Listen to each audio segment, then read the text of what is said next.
What's up, everyone? Welcome into the All 22 NFL Show, the official channel of the All 22 Fantasy Football platform. It's the only fantasy football game with full 53-man rosters, including offensive linemen, where you get to choose personnel packages and have access to PFF grading and advanced stats to make decisions each week. To learn more and sign up, go to all-22.com. Ray, we are going to be doing a film review of Drew Allar. People, stay on for the later part of the episode if you want to see a full breakdown where we discuss what we think of Drew Allar. But right now, we are just reviewing the film. And to remind everyone, the way that we review film is not showing you his best plays and his worst plays. It's showing you trends. So that's what I'm going to try to do today, Ray. I have a long video, so if you don't mind, I want to jump into this thing. Yeah, if you just tell me to shut up and just keep going. Let's do this. Let's dive now. Cool. All right, we're at UCLA now. I'm only showing this play from one angle. It's only going to tell a little bit of a story. Does an easy drop back off to the running back, but the throw's high. It's hard to make the catch. The running back fumble. So again, it's kind of showing a little bit of what we've already talked about, but throwing off of, look at that base that he's throwing off of, right? He has all the space in the world, right? He has 5 yards between him and the defenders. 71 has a body on him, right? So you're dropping this off to the running back, but this should be just like a really easy pitch and catch. But instead, the running back has to leave his feet a little bit to go get it. So now he's in a bad situation. He's prone, and the DB comes in, or linebacker strips the ball, and it's a turnover. So those are the kind of things that, to me, are very inexcusable for a quarterback with the type of experience that Allar has under his belt. Do you want to say anything, or should we move on? Keep going. Keep going. Okay. This is all PTSD. Keep going. All right. So we're going to show the next play, throws on the run across his body, but this is perfect, right? So Allar here, a little bootleg across his body, down the field. What is that? Again, another 20-yard throw just about, and it's perfect. It's right where we're supposed to be. So what is it about Allar being able to throw really well in kind of awkward positions most of the time? There's obviously caveats that we've shown already most of the time, but he struggles with just a clean pocket. Yeah, it's almost symptoms of a broken quarterback, which we're going to get into, but that happens when you get the yips almost, right? When you have those awkward situations like this, you're throwing across you're running across your body here and have to make a throw, off platform. It's all reflexive. It's all reactive. It's all reflex. You're not thinking about what you're supposed to do. You're just reacting. And that's when you see natural talent like this. So the question is, how do we get someone like this to react instead of thinking too much? That may be what it comes down to, but I don't want to give a preview too much of what we're saying here. But again, you just see the plays that he makes that just can't be made by other human beings on a consistent basis. It's like what he does best. It's very hard to describe. All right, let's keep it going. This was one of my least favorite plays. So it's going to be a deep drop back, right? Again, throwing from just about a terrible base. He's been looking at this receiver since he dropped back. The entire time his eyes are there. So he's basically just staring this guy down. Just wanted to show that again. Then he throws off of a poor base again. It looks like he's kind of like skip hopping into this throw. Look at that platform he's throwing from. There's no reason, right? He has no pressure yet. Again, a pretty deep drop back. And another really bad decision, not really a great throw. I just don't really get it. If you don't trust what you see, this is what it looks like. It's late. You don't trust what's around you. You don't trust what you're seeing. And now you're thinking. He's in the pocket. He has time to think. He's reading the trip side there to see if he has to dump it off to Trevor Pena, number 8 there, or if he's going to step up and hit the comeback. And, if the picture's just a little bit muddied, you have just a little tick of hesitation, you're going to be late on this throw, and the defender's going to be able to get hands on it, and you're lucky it's not intercepted. It's exactly right. All right. Also, number 1 again, just seeing a trend here, just pointing that out there. Let's talk about this next play, because I actually want to show it from the other angle more so than even this one. So we'll just kind of let this one run. But I think he went through a little nice progression. He looks off a couple people. But the value is actually pre-play, where you see that he actually calls something out. He changes it. He says, kill, kill, kill. So he actually saw something that he liked that told him to do this. So again, watch his eyes. He goes right, or excuse me, he goes left. He kind of holds the safety, holds the linebacker in their places, and knows that that's going to open up this little seam here. Maybe the throw's a little high, right? The receiver has to jump a little, but it wasn't uncatchable, and the receiver was in such a good position, super open, that it didn't matter. I was a big fan of that play. That's the Drew Allar I want to see more of.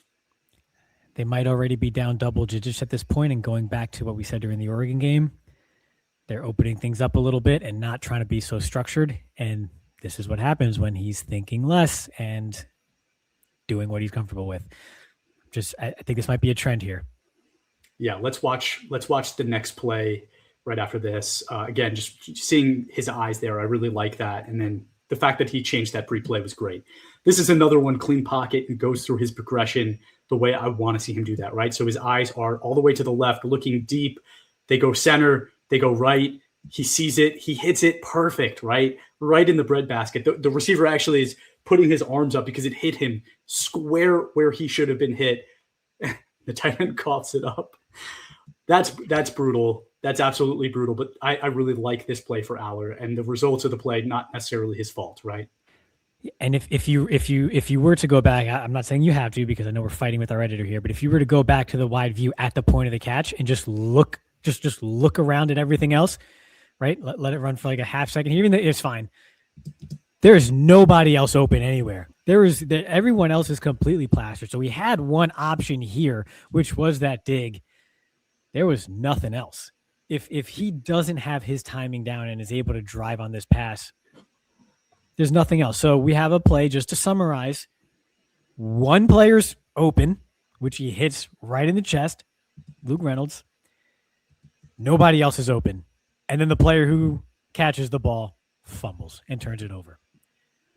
Just saying, after a while, brutal. Things start to wear thin. Look at number 5 on the crosser there. That's their speed receiver. Rewind this back again. Now I'm just getting pissed. Look at this. You have a receiver on a crosser. This is your speed receiver here. Yeah. What are we doing? He's playing too many games. He's playing way too many games, number 5. Yeah. What are we? Run. Yeah, separate. Let go. Holy shit. Right. You're the receiver in front of the quarterback's cone of vision there. That is all right, you, Ray. Guy. All right, Ray. This is a Drew Allar review. I'm just saying. This is what he has to work with. Yeah. This was another play I like. He holds the safety again. This is probably, maybe the best play of the game for Allar. But holds right here, right? His eyes are forward. He's looking at the safety. He's holding. He knows that I don't know if it's a tight end running back, but he goes down the seam. He knows he has that. And because of the use of his eyes on this play, the safety holds, right? And it gives that lane. This all opens up because of that. The linebacker holds, the safety holds, and it's there. I like it. It's a perfect throw. It's in rhythm. It's fantastic. I have no complaints, no notes. Yeah, and he's holding that safety, but if you go back to the wide view, I don't think that the end zone angle really shows you too much.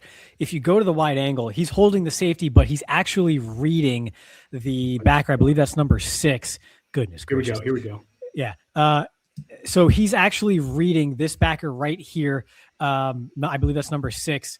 No, not that one. The one below right here. Yeah, number 6. If he carries 16, the tight end here, downfield, he's just going to check it down to number 10, Nick Singleton there. He's just going to have a ton of green grass in front of him. This is one of their favorite plays to run because it's really, it puts the defense in conflict there, that second level backer, but he doesn't carry 16 downfield. And so while Drew's holding the safety, so there's no help over the top, he's actually just waiting for that linebacker to declare to make his decision. So we saw that a lot with Ty Simpson at times. Same thing here with Drew.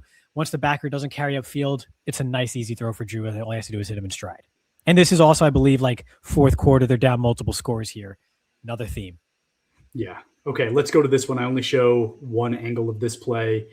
Bad throw in an uncomfortable pocket. Let's just kind of see what happens here. So pocket kind of collapses quick. 53 gets beat, but he has, space in front of him to step up to. I think he does a nice job doing that, but he doesn't get his feet under him. He doesn't get into a settled base. He starts taking contact, but I think he didn't have to necessarily take that contact if he would have just settled. Like right in here, you should never have that positioning if you're still looking downfield, right? Get your feet in a position where you can throw the ball. He tries to do it, but it's a little late, and he throws just another really inaccurate pass, missing his receiver by multiple yards. Yeah, sometimes when you have too much success off platform and doing unorthodox, non-fundamental things, you rely on that maybe a bit more than you should, because I think you have to square up and then just make the throw. And if it gets batted down, if it's incomplete, then fine. But I don't like the decision there to, or the reaction to, again, go off platform just because there's traffic in there. Yeah. Okay. Another one that I think was a designated run. If not, he just made the decision very quick, and I'm happy with the decision because there's a lot of pressure here, right? You already see that there's 6 up front. There's 2 linebackers, and one of the linebackers come. So you have 7 on 5 or 7 on 6 maybe. You step up, and again, he's strong, right? He basically just takes that one guy that hits him 21 here, and he says, good night, and he's off, right? And the other 2 kind of get tangled up. He's not necessarily fast, but that's a lot of strength, and I like that decision. Do you know if this was a designed run? I believe this one was not. I believe this was a reaction to, oh shit, and then now I'm just going to take off and get what I can. Similar to the Mendoza Oregon play, but yeah, this was a reaction. Yeah, I'm definitely happy with this one. Again, like, just watch the strength there. That guy has no chance, 21. If 21 would have slowed down, maybe he could have at least just stalled him, but he had no chance there. Really like that play. I have 2 more plays left. We're finishing up here. This is another just one angle. This is one where I just really don't like the eyes. Let's watch. He's staring already. He got the ball and he's already staring. Is this meant to be a quick release? If so, let's get it out, right? Get it out quicker, because you're staring down your guy. You're throwing it, and yes, it's a completion, but I think it could have been a little bit better, and you end up getting the guy kind of whacked too, right? Because you're just staring it down. And I think in the NFL, seeing how quick number 4 is able to make a play on this, that's where potentials for interceptions happen at the NFL level, right? The guy's going to be a step quicker at the NFL level. So I want to see either be a little more creative with your eyes, or if it is a first read and you have to get it out quick. Yeah, I also think the play just sucks, but yeah. The play sucks. Yeah, there's nothing. What's the point? What is the point of this play? A tight end in the open field quickly? Like, what are we doing? What are we doing? Ray, we're going to finish up on a high note here. Let's take a look. Clean pocket and a great pass. Let's feel happy. So don't love how he's throwing this one. Again, it's kind of off his back foot, but his arm is super talented, and he makes that look super easy. Number 1 makes a great play. I don't know if you're a fan of number 1 because you mentioned him a few times. What I saw, I really like number 1. This was like his play of the year. Trust me. I'm not going to. No. Nice catch. Okay. Nice catch, Kyron Hudson. Nice catch. It was a nice catch. Great throw. I'm going to go out of full screen. Can you fix it? All right, everybody, we just finished our film session of this podcast. We are now going to have a discussion about Drew Allar. If you are just joining audio only, I highly suggest you go to YouTube and check out the film we just ran through of Drew Allar. It's going to give you a lot of great insight into this player. Before, Ray, we kick things off, just to give kind of the background that I typically give. Drew Allar, 6'5", 235 pounds, listed. He is a senior. He played 3 years as the starter at Penn State. Obviously, this year was cut short. He played 6 games before breaking his ankle. Arguably, his best year was last year with Penn State, but he had an awesome sophomore year as well. But after last year, there was a lot of conversation. Should he have left for the draft? Because a lot of people were saying he would have been a first-round pick. Remember, it was Cam Ward at 1, then it was potentially nothing else until people were thinking Shedeur. It ended up being Tyler Shook and Dylan Gabriel. If he leaves last year, is there a chance that Jackson Dart, is there a chance that Drew Allar is in that Jackson Dart range right at the end of the first round, right? That was the conversation at the time. We're going to talk about it. But really quick, career number, 63.2 completion percentage, 7,402 passing yards, 61 touchdowns, 13 interceptions, a 7.4 yards per attempt, 732 career rushing yards, and 12 career rushing touchdowns. So the numbers tell a very positive story. And Ray, I love 3-year starters. I love them, right? Like, that is I like Dylan Gabriel. He was 5'3", okay? Like, if you play a lot of time in college and look good on film, you're my type of guy. I like that. What's going on with Drew Allar? Let's talk about it. Let's break it down. I don't even know if Drew Allar knows what's going on with Drew Allar at this point, because nobody around him seemed to know what was going on, like, just in general. In 2025. I mean, look, you don't go from the number 2 popular national title champion pick for many in the college football space to a 7-6 season without just some epic crash outs, as the kids say. And that's essentially what happened here. Coming off of the 2024 season where they made the Final Four, the national semifinals, and lost a heartbreaker to Notre Dame, Drew Allar could have been a first-round pick. It likely would have been a first-round pick. The Notre Dame game was not his greatest. It was not a great game from Drew Allar. That kind of also had a part of it in that decision-making, but also everybody came back for Penn State. We're going to talk about prospects like Dennis Sutton at edge rusher. They had, corners like AJ Harris with first-round hype, Nick Singleton, Katron Allen, both at running back came back. They got 3 transfer receivers from the transfer portal because everybody knows, I think by now, wide receiver was by far the weakest spot of Penn State's roster, really for the last 3 years, ever since Parker Washington left, which coincides with Drew Allar's becoming of the starter. Penn State has had the worst receivers they've had probably since about 2002, 2003, 2004. That's 20 plus years, guys. It was really poor. And so there were a lot of moving pieces and things just didn't click. I think that's the long and short of it, because you could put together, anybody could put together a film package that shows Drew Allar being whatever you want Drew Allar to be. You want to show something that makes Drew Allar look like Pat Mahomes, making just like these insane type rocket throws with precision. You could put that together and it wouldn't be like 3 plays. You could put a pretty decently sized package of that together. You want to show Drew Allar being a game manager, just reading through his progressions and dropping the ball off, dumping it off, making a lot of safe throws, keeping the chains moving. I could show you tons of that. If you want to show Drew Allar with poor fundamentals, throwing off platform, missing throws, missing deep throws down the sideline where his timing is just off and not being accurate on the deep, I could show you that too. You can make Drew Allar look like anything, which is why he is now so hard to evaluate, because the whole point of 2025 was for Drew Allar to come back as a senior with his second year in an offensive system that you can question for sure, but you're more comfortable in that system. You have veteran running backs around you, a good offensive line, and now you sort of erase or paper over some of those wrinkles in your game so that you are more consistently either that, precision type highlight reel passer and or that progression game manager type consistent quarterback. That was the plan. And as we see, nothing went to plan for Penn State and Drew Allar in 2025. And he ends up breaking his ankle in, I think, week 6 of the season, missing more than half the year.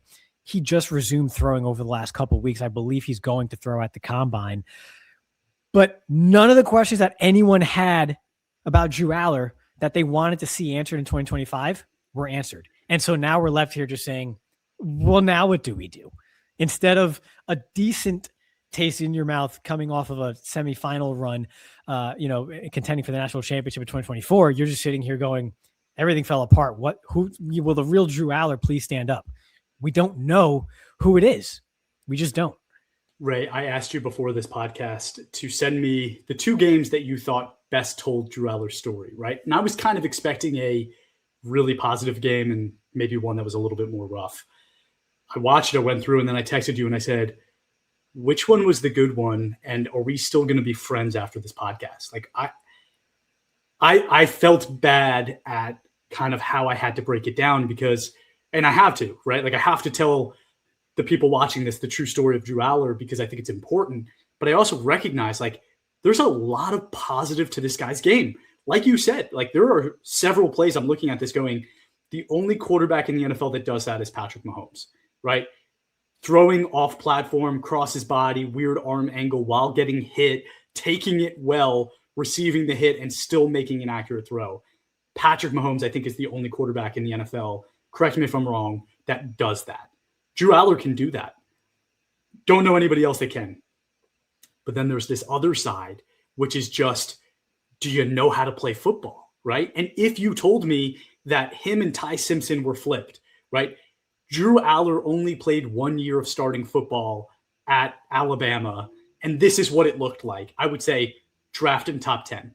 I'd be like, draft him top 10 because there's so much to unlock in this guy's game. He obviously is still learning the position, but that's not the story here, right? This is the quarterback that had 3 years of starting experience, who, like you said, was already being talked about as a first-round pick last year.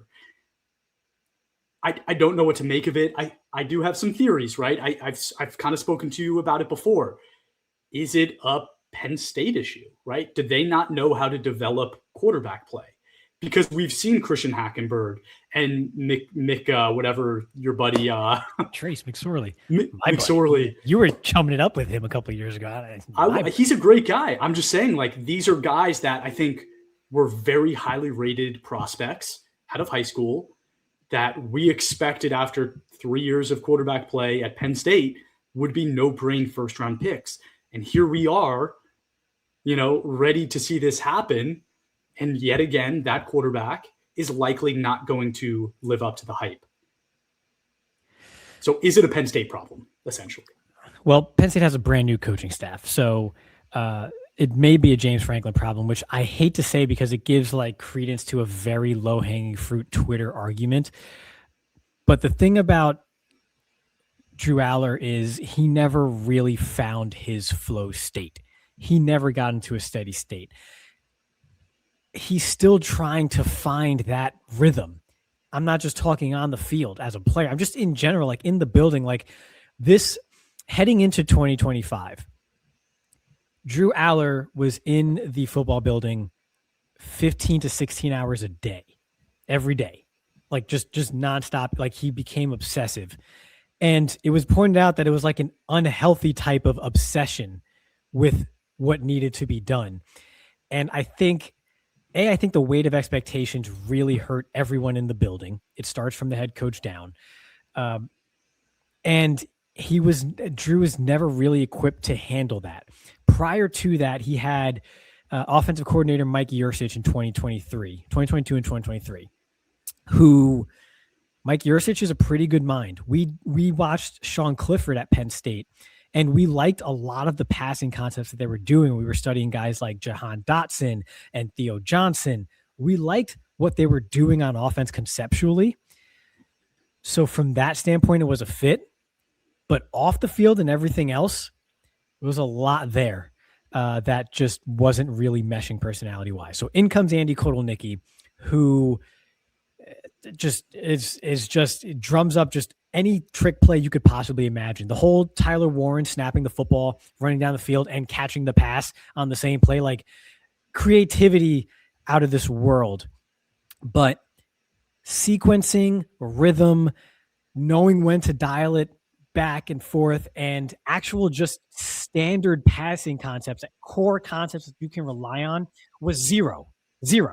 There was no foundation from which the Penn State offense and Drew Allar could really build upon, because everything was just trying to outsmart the defense on every single transaction once Drew Allar became the starter.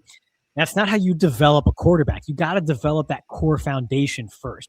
So I think from the get-go, the foundation of Drew Allar's development was just never off on the right foot at Penn State. And they brought everybody back to try to make it work in 2025, and it just collapsed because the foundation was not strong. I think if you want to hang your hat on a couple things, no matter what, for Drew Allar, it's that one, he can read the defense and go through his progressions. He does not guess. That's why he has 70-plus touchdowns, maybe 80 if you include the rushing or whatever, and only 13 interceptions across 3 seasons. It's an incredibly low number. He does not put the ball in harm's way. And sometimes when you watch him, it feels like he does. But I think part of it is, again, that live arm throwing off platform into some of these windows that are risky for the other 99% of humans who play this position. But he kind of gets away with it, again, similar to Pat Mahomes. That's the Pat Mahomes ceiling type of deal there, where you watch him and you're kind of surprised if you watch him first and then look at the numbers. Only 13 interceptions in 3 years. It's a great number. But you're a little surprised because there are times where he really does take some chances. But he's kind of in control in that uncontrollable situation. So he doesn't take chances, or he protects the football mostly. He can read progressions against the defense, and he is tough.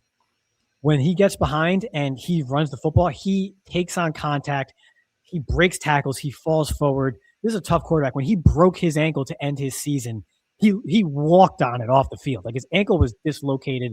Like I think remember the Allen Hurns injury? Like this was Allen Hurns, and he got up and walked off the field before getting taken to the locker room. So like Drew Allar is really tough, and a lot of people don't really know that because he's kind of shy. It's kind of a punching bag that Penn State couldn't quite get over the hump, and he's a 5-star and James whatever else. But this is a tough kid who can read the defense well and will mostly take care of the football.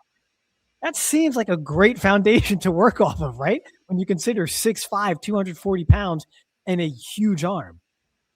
But then everything else just needs work. The fundamentals are not there. He's never had a core base as a player to build off of. He's never found that mental flow state either. He just hasn't gotten his mind right, and he has not developed from a core fundamental standpoint. So despite 3 years of experience, it's almost like he has to be built from the ground up. And that's a crazy sentence to say for someone who went to the National College Football Semifinal and started for 3 years at a big program. But everything around him was actually a mess, and it eventually fell apart. Yeah, all great points. Couple things. I think it goes to show how special Tyler Warren was last year, right? You removed Tyler Warren from that offense, and it looked bad, right? In comparison to the year prior. Like you said, you couldn't do all the creative stuff you were doing. Even when you're trying to, like, it didn't move the same. Tyler Warren is special. Like, I really believe that he is a top 3 NFL tight end in a year or two, right? If he's not already. Like, that's how good he was already as a rookie. I worry about a few things, right? The base in which you throw, that fundamental aspect of your game. We've been in this game a while now, Ray, like looking at prospects and judging them. And every time I've heard that there's problems with footwork and base, they always say, oh, well, they're going to go do this thing this summer before the draft to fix it and prove to NFL teams that they have it under control. Typically doesn't go well, right? It typically doesn't go that way. But I also like very much see the other side of this, right? I see the side of, do you remember like the Justin Herbert conversation before he was drafted? Because when he was a junior, he was the number 1 pick going to the Giants, decides to go back to school so he could play with his brother for a year. And it looked a lot worse. Did it look this bad? No, but it looked a lot worse than junior year Justin Herbert. And Justin Herbert, in my opinion, is a top 7 quarterback in the NFL right now. Okay. So like, to me, there is this world of possibility that just because it looked worse this year doesn't mean it's bad. Right. I remember my theory kind of with Justin Herbert was, now that he's here that much longer, they're gonna give him more to digest and make his job difficult because they're gonna have to rely on him more. And I think that does show on film. And I think it shows, again, you take away Tyler Warren from that offense, it's all on Allar's shoulder at that point, right? Like he needs to be able to carry the load. And unfortunately, at times he couldn't, right? But just going to the trends, because again, if you're just listening audio, the trends that we pointed out, right? This guy can throw from literally any angle on the field at any arm angle he needs to. He can do it, and he can do it well, better than most NFL quarterbacks. He is extremely strong. He is super tough, and he can throw through contact. But he has extremely poor footwork on dropbacks. He is frequently throwing off of a poor base, and that leads to a lot of inconsistent accuracy that I think is going to be really hard to overcome at the next level, okay? Do you want to add anything to that before I kind of ask you a few questions? I could talk about Drew Allar for 12 hours, mentally, physically, anything else. But that is the long and short of it. The only thing I would say is what makes this so paradoxical. That's a word, Chris. Look it up. I always try to teach you a new word. I know that one. Yeah. Is that when the Penn State offense did have to rely on Drew Allar and Drew Allar, like basically only, they performed at their best in 2025. They were down 17-3 against Oregon with 8 minutes or so left in the fourth quarter. That offense is taking the field. All of a sudden, Drew Allar rushed for 15 yards. Drew Allar throw for 15 yards. Drew Allar rushed for a first down. Drew Allar touchdown to Devontae Ross on that deep post that we showed. And then again, another drive down the field that ends in a Devontae Ross touchdown run to take him into overtime. Against UCLA, they were down like 24 points. And then here comes Drew Allar storming back to make it a game late. It's so paradoxical how he kind of showed his flaws as more was put on his shoulders and things were crumbling around him. Yet at the same time, he performed his best when it was just, hey, Drew Allar, please go try to make something happen, because everything we tried for the first 2.5 hours this afternoon did not work. You could go watch USC 2024. The same exact thing happened. He had a turnover late. They were down late. And then here he comes, 2 fourth-down conversions, driving down the field on the road at the Coliseum, forcing overtime, eventually winning the game. It's so paradoxical. Like it's literally, there's but for every single thing that you mentioned with Drew Allar. There's always a but. Here's this big flash that just ropes you back in when you want to say, this is why I'm out on Drew Allar. The flip side of that coin is something that he showed you that very same game, that very same series, whatever it is, that makes you you can't quit. It's an addiction. Yeah, maybe I'm not addicted, like maybe I'm just not that guy. You haven't gotten that hit. You haven't gotten that hit in the past 3 years. I've been on that train. We watched a few games together over the last couple of years, right? And I kind of always would say to you, like, you see that throw he just missed? That's why I'm not sold on Drew Allar. And it happens a lot, right? Agree with everything you said. To me, this conversation now turns into, is it that he should be in the conversation with Ty Simpson and Garrett Nussmeier to be the QB2, or is he going to end up being Will Howard and he's a 4th, 5th, 6th round pick where team's just picking him to be a backup, right? Personally, I think both are possibilities. You can sell me that Ty Simpson, with his little experience, lack of physical tools, really nothing that's truly special about his game besides maybe the mental acumen, would prove to me that he can be a long-term starting quarterback in the NFL unless he gets in the perfect situation. Where could you sell me that Drew Allar, because he does have all the physical tools, he has a lot of experience, he's experienced a lot of struggle and comeback and highs and lows, that there's a reason that it should be Drew Allar and a team should take that risk instead. Like, I legitimately am sitting here saying I might consider that over Ty Simpson, right? Doesn't mean I'm taking either of them in the first round, right? It might mean I'm taking neither of them. And if one of them is available to me at the end of the second round, that's the guy I'm going to go with if I'm a QB needy team.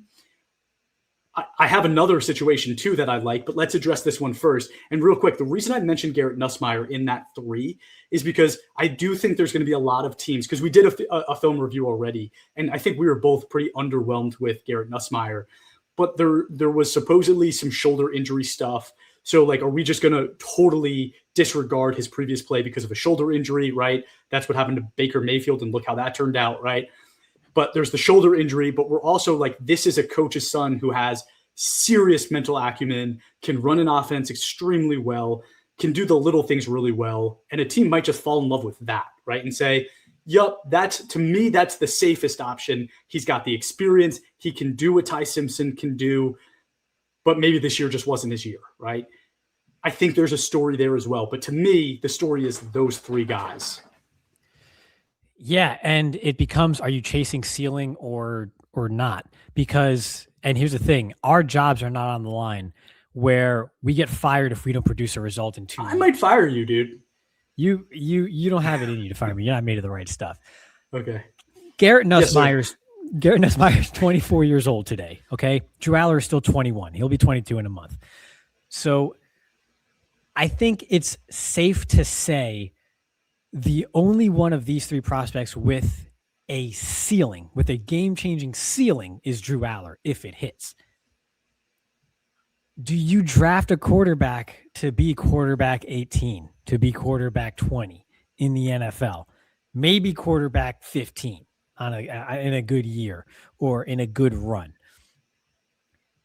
Again, without me cashing my checks from the NFL or an NFL organization, no, because I'm here to win the ultimate prize here, right? We're here to win championships. You got to take home run swings to hit home runs. But organizations, people in organizations don't think that way. They might want to hit a single. They might want to hit, they might want to round first and see if they can steal second or something like that in the second or third round and keep their job. So philosophically, the only one I would take a chance on is Drew Allar of those three. But at all. This isn't. I'm not taking him in the first. Like, where do you feel comfortable taking these guys?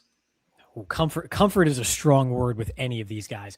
I would feel comfortable taking, but comfort doesn't win championships, Chris. I'll be comfortable taking Ty Simpson in 40th. I'll be comfortable taking Ty Simpson in the second round. But Ty Simpson doesn't help me. Not that he doesn't help me, but I don't have delusions of winning championships because of Ty Simpson. That comfort just keeps my checks, coming in because maybe I went 10-7 or something, like, with a good team around him. So comfort is one thing, but if I'm chasing chips and I'm trying to hit a home run, it's got to be Drew Allar. Unless you are a roster like the Philadelphia Eagles, and maybe because one name that I did think of with Drew Allar when it came to this was the Indianapolis Colts. They have amassed some talent on that roster, and it all fell apart because Daniel Jones got hurt after they traded for Sauce Gardner and what have you. So they don't even have first-round draft capital. Daniel Jones may come back. He was already kind of slowing down before he got hurt, but you have an offensive-minded coach with a pretty strong roster and big receivers. If you're a team like that, do you go the safe route and take a Ty Simpson, or do you take a Drew Allar? I think a Drew Allar that's the type of situation Drew Allar needs, because regardless of the ceiling, I think he falls apart if he doesn't have a strong foundation. The Colts have a strong foundation. They have a run game. They have an offensive line, a little bit aged, but it's there. And I think during those critical early years, that's very important. So it depends on your situation, which is such a cop-out answer, but I would take Drew Allar. So even if I'm the Colts and I can kind of understand each side, I'm taking Drew Allar. I have to take a home run swing. That's why I'm here. What's crazy is there's like 10 to 12 teams that like realistically could take a quarterback this year. And like the Colts are one I would say is probably, in my opinion, not a fit for Drew Allar, right? Like Drew Allar goes to the Colts. He's expected to play right away. And we just talked about he doesn't throw off of his feet. Like, let's get a base under him before we tell this guy that he needs to be playing winning football. And the Colts are obviously trying to play winning football. You could convince me that Ty Simpson can go there and kind of run the show and get middling results, but really run the show and maybe this is a team that's well coached enough and has enough, talent around it that is still an elevated situation and they still have success with the Ty Simpson. But like, I also look at like the Cardinals and I'm like, I would like that for Ty Simpson. I would not like that for Drew Allar. I look at the Dolphins. I'm okay with that for Ty Simpson. I'm not okay with that for Drew Allar. To me, like, I don't think the Rams take a shot on him because I think they pick too early. I don't know if they have a second round pick, but they have the 2 first. I don't think they use a first round pick on a guy like Allar. And I don't think that's realistic, but there are 2 situations that I kind of think are. If you told me that Will Howard is really a guy they're investing in long-term, fine. But if Rodgers comes back and Allar stays in Pittsburgh, I kind of love that, right? Mike McCarthy is a good coach for quarterbacks. Like, say what you want about him. He develops quarterbacks really well. That's a great situation to learn and develop in. Sit for a year behind Rodgers, then become the starter next year, right? But the one that I really like, and I'm sorry I'm a Packer fan, I'm going to talk about it, but like, you look at what the Packers did with Jordan Love, right? Jordan Love reminds me a little bit of this, right? A guy that had a really big arm, a lot of natural talent, didn't know how to play fundamental football, right? Sits for 3 years behind Aaron Rodgers and becomes a very highly competent quarterback in the NFL. If Malik Willis is leaving, he's going to be a starting quarterback somewhere this year. There's an opportunity that he could go to Green Bay, sit and learn in a really good offense and learn fundamental football. And maybe he's a 3rd or 4th round pick this year. And I kind of love that for him, right? Like, that's a good way to develop. And again, maybe from an all 22's perspective, he's not your starting quarterback this year or next year, but maybe 3 or 4 years down the road, this is a guy that you actually get to reap the benefits of instead of letting a flash in the pan happen if he goes to a team like the Cardinals. Yeah, he's not a floor raiser, so you don't want him to start early. And I'm hoping, I'm still hoping, fingers crossed, that Daniel Jones is healthy enough to play week 1. Is that a possibility? I didn't even think that's. I don't know. I mean, and like Patrick Mahomes too. Like, is Mahomes? Is that? I go to Kansas City. Go be the backup in Kansas City. Like, that's awesome for him, and maybe even start a few games to begin the year. No, don't do with those receivers. Nothing's changed for Drew Allar. Tyreek Hill's back, baby. Oh yeah, Tyreek Hill's back. Rashee Rice is maybe still not in jail, and yeah, then maybe it could work. A big tight end that everybody loves. Yeah, just run it back, Drew Allar. Here's what you know. Clearly it works. Let's just put you back in that same situation. Yes, ideally he has to sit, but he has to sit somewhere stable and somewhere offensive minded. I mean, Dak Prescott's getting older, but I still think there's probably too much time left on that clock. But that's an organization with just offensive line horses, receiver weapons out the wazoo, a strong running game. That's something Drew Allar needs. So there are teams that fit Drew Allar. You just don't want, he can't go to a place that breaks him. Like, you can't go to, Cincinnati. You can't go to Cleveland. You can't he's from Ohio. You can't go to either Ohio team. It's just not going to work out. Don't go to Ohio. You cool with Pittsburgh? Yes, I am, because my stance on Mike McCarthy, but he helped Dak Prescott so much. And he made Dak Prescott a better player. He was never going to win with Dak Prescott, or rather Dak Prescott was never going to win with him, because I think schematically you're at a disadvantage with Mike McCarthy, but he will help a young quarterback big time. That'll be good for Drew Allar. And the thing there is, yes, the fundamentals to an extent, Drew is always going to have, he's trained as a quarterback on kind of the newer, more modern, like hip rotational type of movement as a passer. It's not the standard old school, like step up, transfer, weight, and throw, like stepping into it. It's different. So it's always going to look a little bit different, and you cannot change that too much. You can't, because you'll break down any quarterback that way. But if you get him to a point where he's comfortable in the pocket, if he's comfortable moving in the pocket such that he doesn't feel rushed to break down his mechanics when he doesn't have to, he can still always have just the kind of the hip rotation and not necessarily the strong step through in his throws. That's fine. But you got to get him to a point where he's comfortable doing that in congestion, in traffic. I think professional coaching can help with that. And I don't just mean NFL coaching, professional coaching, because not every NFL coach is great at this either. So he has to go to the right fit. And McCarthy would be that. Pittsburgh, I don't know how Penn State fans would feel about that, honestly. It depends which ones you ask at this point. But it would be a good fit. Is 1 year enough for him to kind of, get his feet under him?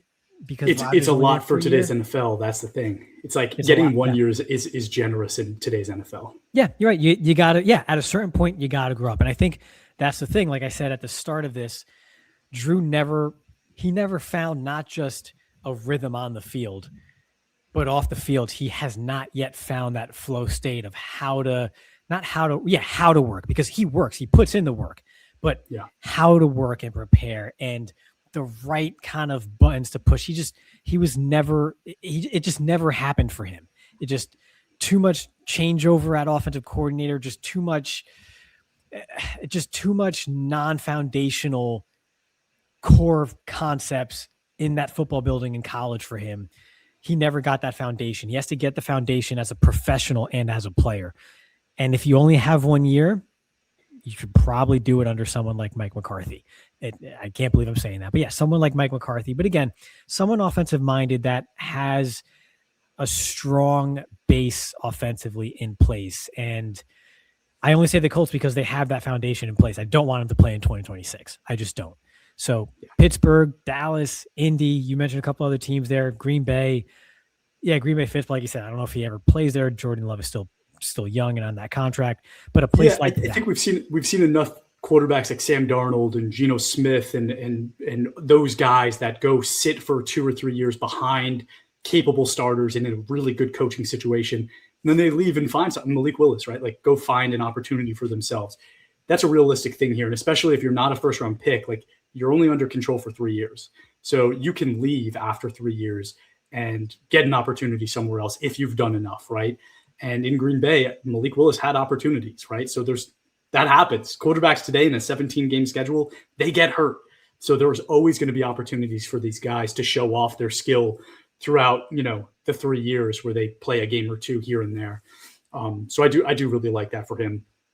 Ray, I don't know what to say about Drew Allar other than I do think that he offers something that I wasn't expecting, something positive, something that gives me hope that there is a good quarterback in there and something that can be unlocked. And, I said the thing about Penn State, and, is that a organization that can really breed quarterbacks? But what college consistently breeds quarterbacks, right? Oklahoma and Alabama. Who else, right? Like who else is it even really Alabama? Like kind of like they had a run went away. They had a run. They had 4 players in like 4 years, and then they haven't since, and they didn't before, right? I think Texas Tech had Patrick Mahomes. Like who else did Texas Tech bring in recent history, right? Johnny Manziel. Like that's all I'm saying is like just because it hasn't happened yet doesn't mean it won't happen. And I think that's important to remember with quarterbacks is it's more important who the man is than the program and then anything else. And fortunately in this quarterback class, I think we have some pretty special men. Yeah, but that's also the question I have. Yeah, geez. Oh, pause. But that is the question I have. So when we talk about quarterbacks, we kind of have an idea what Ty Simpson could be, right? Like we know, hey, he might be quarterback 18, might really accelerate to like, might ascend to like quarterback 15. 14. Yeah, like we know what he is. We know the same for Nussmeier. Like if he hits, here's what it looks like, but he's never going to be this. Yeah, Drew Allar Nussmeier, I think there's a slightly bigger range than Simpson, but I agree. Right. In general, but for Drew Allar, the range could literally be like here or like just crash out of football in a year. Yeah, it could literally be any of that because there's no foundation to say, here's at least what we know. There really isn't, not consistently. So like he could go to the NFL Combine next week and he is throwing again. So I believe he will work out and throw, but it's only been a couple weeks. So he might not, he might wait till pro day. If he throws at the Combine, I could see it going really well or really, really poorly. It's just, you just don't know. You just don't know. And so he's going to ask, like, can you just have somebody hit me every time I have to throw the ball? Pretty much. Yeah. Like run at me. And then I'll just throw it from here and it'll look great. That's basically what it is. Like, it's just, he's so battered at this point that's like what he's basically like a quarterback, like a Sam Darnold coming from the Jets, like a Baker Mayfield coming from the Browns or whatever else. Like it's there. The talent is there. We've seen the flashes. The flickers are still there. Like we could hotwire this car and it could run, but we need to hotwire this car so we could run. So we could really, make things happen here. But right now we have to put Humpty Dumpty together. And I don't know where you take Humpty Dumpty. Like, where do you draft Humpty Dumpty? That's pretty much. I don't think he's Humpty Dumpty. I don't think he's Humpty Dumpty. Like Tua is Humpty Dumpty. This is not, an ankle injury is not fear of. No, mentally, mentally Humpty Dumpty. He's mentally Humpty Dumpty right now. And not that he's not tough, but like he's off the tracks. Like the track is here. He just fell off the track. I'll defend him a little. I'm going to defend him a little, right? Yeah. I think that Tyler Warren was extremely special and he had one really special player, like a weapon on his offense. I think Singleton and Kaytron Allen are fine. I don't think they're special, right? Like I don't think they're really, really special players. I don't think he's ever had a receiver weapon that's special, right? No. Come on, right? Like we're talking about like, all right, Joe Burrow had Justin Jefferson and Jamar Chase while he was at LSU. And he looked incredible. What would Drew Allar have looked like if he had one of those guys? I don't know, right? And I think Tyler Warren, again, was special. And they went to the Final Four. So, come on, let's give him a little bit of grace. But that's what I mean. Like, he didn't have that. So he didn't have that luxury. He never had an easy button or like, hey, 2-play 70-yard drive because someone went over the top of the defense and just scored right away. Like Vikings, he never had that guy. Vikings, dude. Like you tell me, think about Drew Allar goes there, gets to, sits the first 6 weeks. They're like, we're sticking with McCarthy. Allar has a chance, if things go bad, but things go bad, right? Week 6, things are bad. Obviously that's quick for Allar and we'd like him to sit more, but we saw Jackson Dart. We said the same thing a year ago about Jackson Dart. Could Drew Allar step into the Viking situation and look really, really good? I think that's a real possibility. And again, it's like they're a team that probably doesn't want to use a first-round pick on a quarterback or a second Okay, go use a fourth or a third if that's what ends up happening, right? That to me is a realistic opportunity. Don't get me excited, Chris, but yes, that's it. And Drew will be like, it'll be like seeing the sun for the first time, like coming out of a quarantine, because like, oh my, you mean receivers can do this? Receivers can like just make fantastic catches. Receivers can get yards of separation. Receivers can get behind the defense, and I don't have to drive 14 plays every time I want to score a touchdown. Like, he hasn't gotten that, and that's part of why I think he's just battered. He's just battered, and he's gotta lick his wounds. And he never had that easy button. Mm-hmm. And if he has an offense with an easy button, yeah, he could work. It could absolutely work. Vikings might be great too, but Vikings would be good for anybody. So, I don't want to press that easy button for Drew Allar too, because they'll make just about anybody work who didn't cheat in college and actually knows how to play quarterback at a baseline level. Yeah, and the reason I kind of say it as a more realistic is because I think everybody's like, the Rams have 2 first-round picks. Go sit and learn behind Matthew Stafford. I think there's a really good chance that doesn't happen at all. I could see them going, like defense, corner, safety, or something, right? Like there's a chance they don't, they want to win. This is a team that wants to win. So I don't really see them necessarily trying to get their future long-term answer at quarterback, because to them, they're the team that goes and trades a first-round pick in the future to get their quarterback, right? And they want somebody established probably because they have a winning window. I think the Vikings aren't necessarily that team, and they operate a bit different, but it's also as good of a situation as you can ask for. So I like that. Okay, we've gone on long enough, Ray. We're wrapping this thing up. Thank you, everybody, for tuning in. If you haven't yet, give us a follow on Facebook, Instagram, TikTok, and X at all22_PFF, and give us a review wherever you watch or listen to your podcasts, and have a great rest of your day. Go.